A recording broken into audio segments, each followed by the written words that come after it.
Hi everyone, it's Katie from kgrantdesign.com, and today for today's tutorial I'm going to be going over how to watermark your images using Photoshop.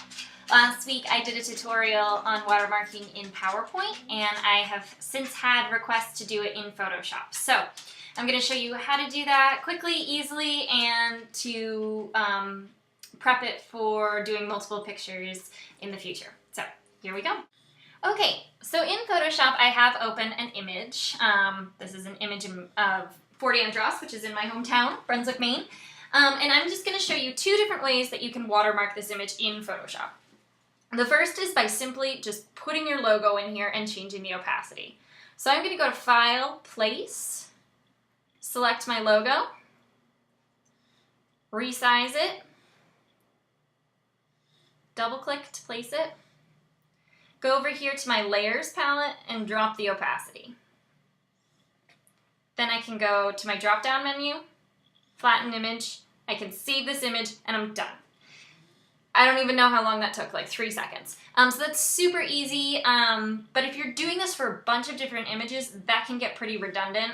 You can always copy and paste across, but there's a way to make this even more efficient, especially if you're going to be doing a batch of images at a time. So photographers, this is a great idea for you if you don't do it already. But it's basically creating a brush of your logo in Photoshop for you to use in the future.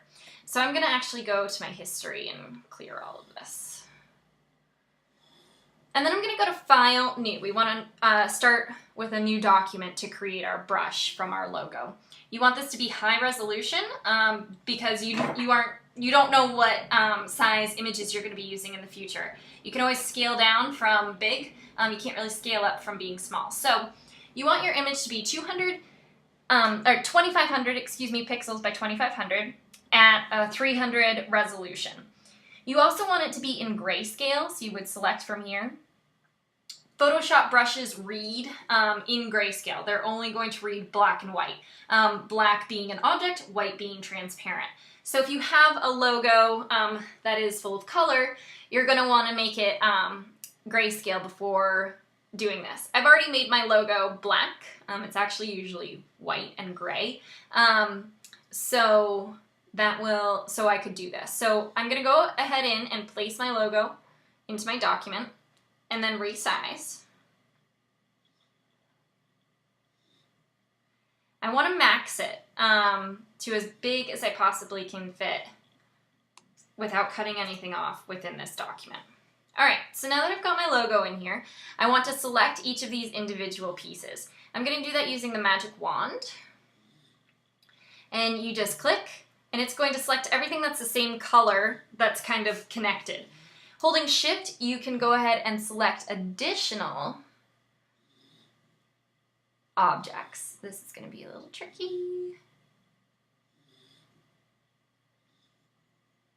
Alright, once you have everything selected, you want to go to Edit, Define Brush Preset. Then you can go ahead and name it. And hit OK. And now you're done. No joke. We're going to go back over here to our image.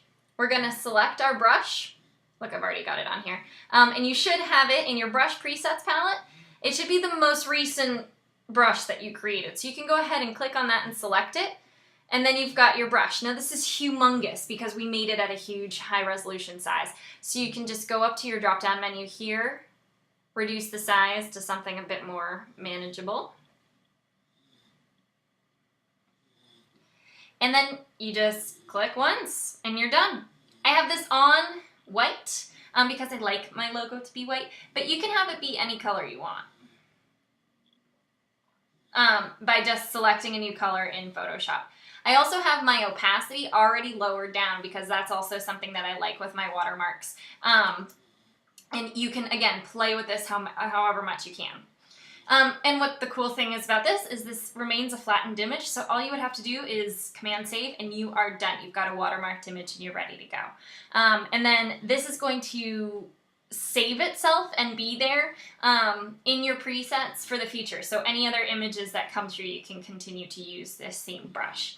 And the same thing would go if you don't have a logo file. If you're just typing out your text, it would be the same situation as what I did in this file here. Same steps. The only thing that would be different is after you type out your text, you would have to rasterize your text, which all you have to do is right-click on your text layer and you'll see rasterize type as an option, and that would be the only thing that you would need to do.